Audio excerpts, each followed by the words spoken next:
Alright guys, I'm studying risk assessment now. I just read a page of law, so I gotta read a page of risk assessment. Alright, so alright. Part of the risk management's mixed record here lies with a double-edged nature of risk management technologies. Every financial instrument that allows a company to transfer risk also allows other corporations to assume that risk as a counterparty in the same market, wisely or not. Most importantly, every risk management mechanism that allows us to, for example, I figured out risk is where there's more people. You have to measure the foot traffic and the number of cars that enter a road, right? And the number of people entering each container. A container is a building, right? So the containers, I go to Bank of America, Costco, 24-hour fitness, and shopping malls on occasion, and McDonald's right now. So for me to know the risk involved in these places, I have to understand that. What is risk? The risk of being invalidated. Or what's invalidated? Invalidated comes from my equation, question mark, question mark, question mark. And that is my equation. I made it up. The first question mark looks for an object, any line. For example, this is an object, right? How do you know? There's a line here, a line there, and a line there. Okay, a line, and then because you can't see through it, can you? No, that line over there that you see, you cannot see through that line. No, you cannot. Right. So you have that. Right. So the first question mark looks at this line. It's a line. Okay, I see it. The second question mark asks, what is the array? Well, this is an object that's made of plastic, has words on it, you know, it's not a person, right? This is another object, okay? This actually invalidates people. This could be an object in my array. This the logo invalidates people because there a lot of thought processes go on with that. So it's good for protection to have that, right? So imagine another person, right? You can also evaluate, you know, like the question mark would explain rock, paper, scissors, shoot. Like, you know, you have someone's hand, that is a question mark, and then what they have is the first question mark, and the third question mark is what you have, and so that's why that game is there, rock, paper, scissors, shoot. You know, essentially, your first question mark identifies an object, a female walking, right? And then as soon as you recognize that, the question of her race, she's blonde, she's Caucasian, she has blue eyes, she has straight hair, she has pearl earrings, and she's wearing these, you know, wearing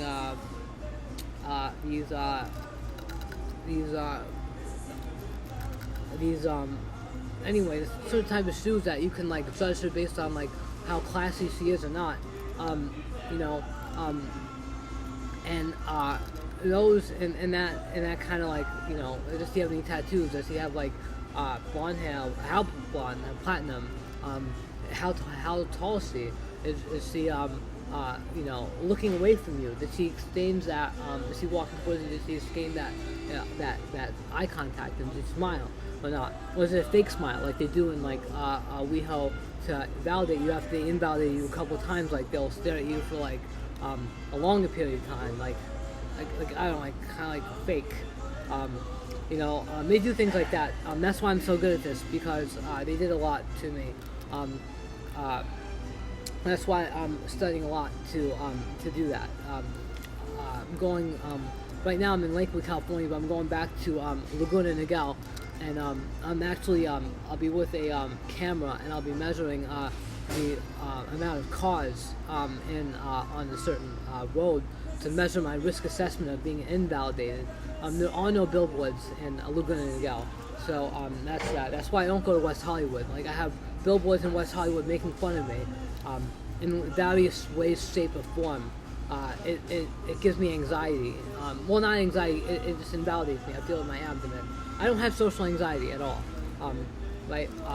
But I kind of want to say it like that because one could give me social anxiety based on certain factors of things like that. But a long time ago, I got rid of my social anxiety because I said, well, I became an empath, and I just realized I was an empath, and I'm like, okay, so anxiety in this place just popped a bubble, and I just did that. I really don't have social anxiety. It's just invalidations. That's what I use.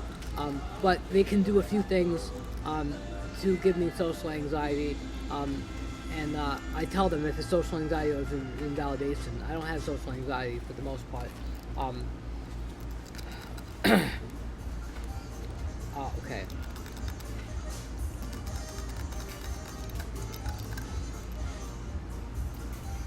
Part of the risk assessment, the first negative outcome in the future may work out to the short-term benefit of one group of stakeholders in a firm managers at the same time that it ensures long-term value for another group, shareholders or pensioners. In a world that is increasingly driven by risk management concepts and technologies, we need to look more carefully at the increasingly fluid and complex nature of risk itself.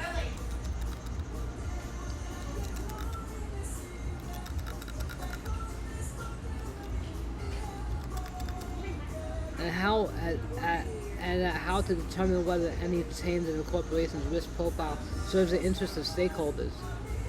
We need to make sure we are all at least as literate in the language of risk as we are in the language of reward.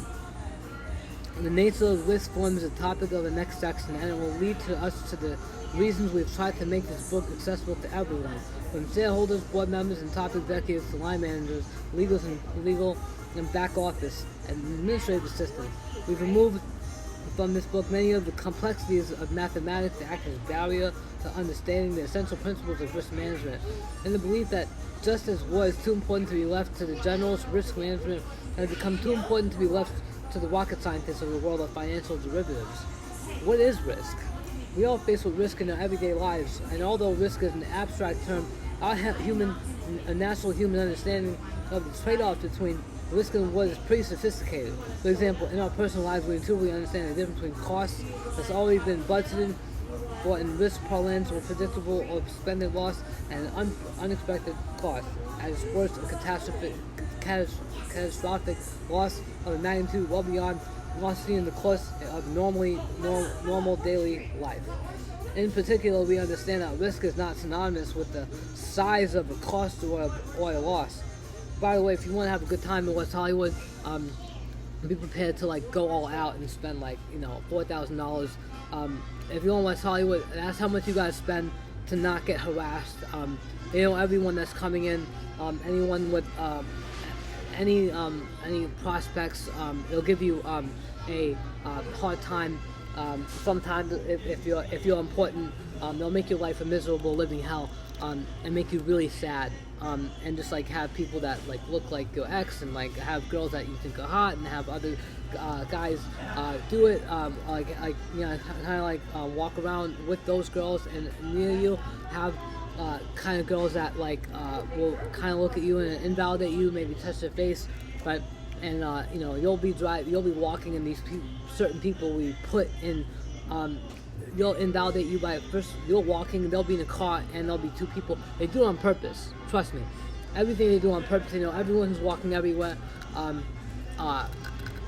They do. That's how it happens. Okay, it's like keeping up with the Joneses. It's like that. Bill Gates knows everyone walking in. And over here, all your messages, social media, Facebook, LinkedIn, they keep track of it. So, you have to navigate through that. I have to get very intelligent. But what is risk? Okay, from the whole item to understand different parts of everything, cost and magnitude what we all want to see. We understand the risk is not synonymous with the size of the loss of the cost, absolute cost of daily life. Very large indeed, we talk in terms of annual budgets, fixed mortgage payment, college fees, and so on. The costs are big, but they're not a threat to our ambition because they are reasonably predictable and already allowed for in our plans. Alright. This page number 5. Let me circle that. I'm gonna read. I got. What is this? Let's read something else now. No. Let's read up to page number 10. Risk lies in the valuable of our costs and revenues really are. In particular, we care about how likely it is that we'll encounter a loss big enough to upset our plans. But we're going to do something. They're going to have on a night, they're going to have people in front of you, and they're going to be talking about something, and it's like you're going to like a party, like I don't know, something like do celebrities, and you're there, and then like they're like talking about the after party, and trying to make you feel invalidated because they're not going to let everyone come to the after party, right? So I'm actually getting my billboard in West Hollywood, but that's after a couple things, my music video, which I'm planning out and things like that, and I'm learning about the SAG-AFTRA, because if you want actors and actors, you can do like get do a lot of different things, and do that. So that's what I'll be doing. I'll be getting people from the SAG-AFTRA to do that with strict conditions such as facial expressions, intimacy contracts.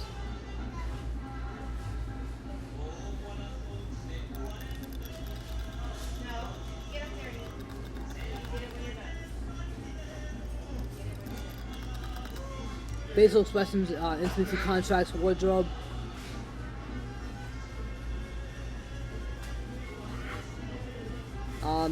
And everything else. So, if you can do it in a movie, and that's it. So they get they hire people to invalidate me that are paid. Alright. Upset our plans. Alright. I'm getting upset just by listening, like thinking about that. This is taking derivatives, right? That's how I know. One, we have not diffused through some piece of personal risk management. This is taking out a fixed rate mortgage, setting aside savings for a rainy day, and so on.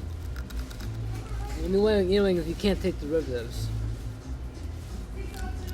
This day-to-day analogy makes it easy to understand the difference between the risk management concept of expected losses, or expected costs, and unexpected loss, or unexpected costs. Understanding this difference is a task that has managed to confuse even risk-literate banking regulators. Over the last few years, what is the key to understanding modern risk management concepts such as economic capital attribution and risk-adjusted pricing. However, it's not the only way to define risk, as we'll see in Chapter 5, which discusses various academic theories that shed more light on the definition of the measurement of risk. The main difference between our and two earrings are a limiter. That's your limiter. Right? They'll feel completely validated, but you'll be limited. Right? So if you wear earrings, take it off. Right? You'll play better basketball. If you want to blood dope with playing basketball, blood doping is like, putting oxygenated hemoglobin in your blood before a race is put. Lance Armstrong got in trouble for. Start playing basketball with the earring on, then take it off, and you'll be like, wow. Right? So it has to do a lot about balance and coordination and things like that. However, it's not the only way to define risk. We'll see in Chapter 5 we'll discuss various academic theories and several light and definitions of measurement of risk. The main difference between our intuitive concepts of risk and more formal treatments is the use of statistics to define the extent of the potential cost of any exposure, develop a number for unexpected loss, wide volatility of an outcome, and use statistical analysis to calculate the probability of various outcomes in the position of a portfolio under consideration. Probability distribution can be used in a variety of ways. And probabilities can be used various ways. For example, the risk manager might pinpoint the area of distribution and extent of loss of the institution find worrying, given the probability of the loss occurring is at 1 in 10 or 1 in 10,000 chance. Distribution can also be related to institutions' state of risk, appetite for risk, values, activities. For example, we discussed in Chapter 4 that the senior risk committee of the bank might have set boundaries in institutions' risk. These risks and the willing to take on best on the maximum losses is tolerated to a given constant, such as we are willing to counteract the 1% chance of $50 million loss of our trading desk in a given day. The formality of language used statistical content to make risk management sound pretty technical, but the manager is simply doing what we do when we speak to ourselves in our personal lives. How bad within the reason might this problem get? How does our distinction between expected loss and unexpected loss mean in terms of financial business? Right.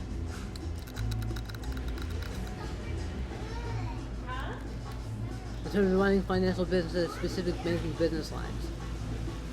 Well, the expected credit losses for credit card portfolio, for example, refers to how much the bank expects to lose on average. Right, that's the downside. The result of fraud and default for the credit card holder, a period of time, we'll say 1 year. In the case of large wealth first right portfolios, and most consumer credit portfolio, expected loss accounts for almost all the losses that are incurred. Because it is, by definition, predictable, expected loss is generally viewed as one of the costs of doing business, and ideally is prices for the products and services offered to the customer. The credit card's expected loss is recovered by charging the business a certain commission, 2 to 4%, by charging the expected customer on borrowed money, and over the bank's funding costs, the rate the bank pays to raise funds in the money markets elsewhere. The bank recovers mundane operational costs like the salaries it pays tellers, much in the same way. But think, they had the bottom side, they wrote down that they're going to have unexpected losses at this, so they supported that. Alright? The level of loss associated with the large standard credit portfolio is predictable because the portfolio is made of numerous bite-sized exposures to the fortunes of customers not highly close to one. On the other hand, on the whole, you are not much more likely to lose your job today because your neighbor lost hers last week, or the fortunes of small day because your neighbor lost hers last week, or the fortunes of small local banks, as well as the card portfolios, and somewhat driven by socioeconomic characteristics discussed in Chapter 9. A corporate loan portfolio, in contrast, must be lumpier, or there might be more loans. Furthermore, if we look at industry data on commercial loan losses over a period of decades, it's apparent that in some years losses spike upward to unexpected loss levels, driven by risk factors that suddenly begin to act together. For example, by the default rate for a bank that lends too heavily, the technology sector will be driven not just by the health of individual borrowers, but the business cycle and of the technology sector as a whole. When the technology sector shines, making loans will look risk-free for an extended period. When economic rain comes, it will soak any banker that has allowed lending to become that little bit too concentrated among similar or interrelated borrowers. So correlation, risk, the tendency for things to go wrong together is a major factor when evaluating the risk of this kind of portfolio. The tendency for things to go wrong together isn't confined to the clustering of defaults among a portfolio of commercial borrowers. Whole classes at risk factors can begin to move together into the world of credit risk. Real estate-linked loans, a famous example of this. They are often secured with the real estate collateral, which tends to lose value at exactly the same time that the default rate for property developers rises.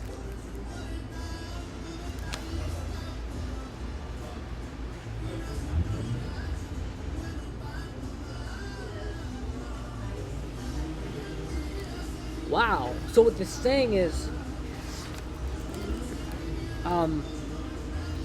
wow. So what they're saying is, there's, hold on, wait. What did I think that was wow? Sometimes I get wow, and I'm like, okay, hold on, wait. Default rate for property development on the rise. So once that rate rises,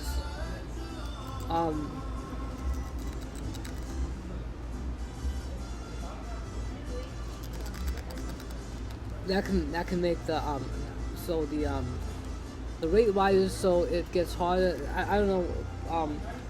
The real estate loses value as the interest rate for developers and owners rises. So real estate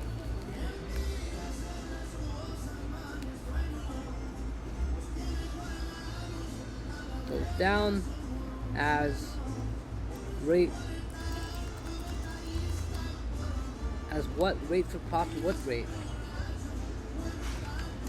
Lose value at exactly the same time that the default rate as default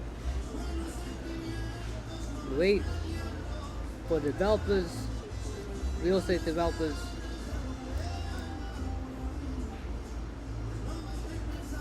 rises. So this goes down, that goes up, right? Alright, this is a logical thing.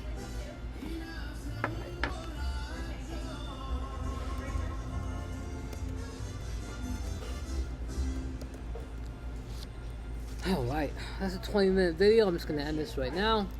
And we will come back later. So this was about real estate and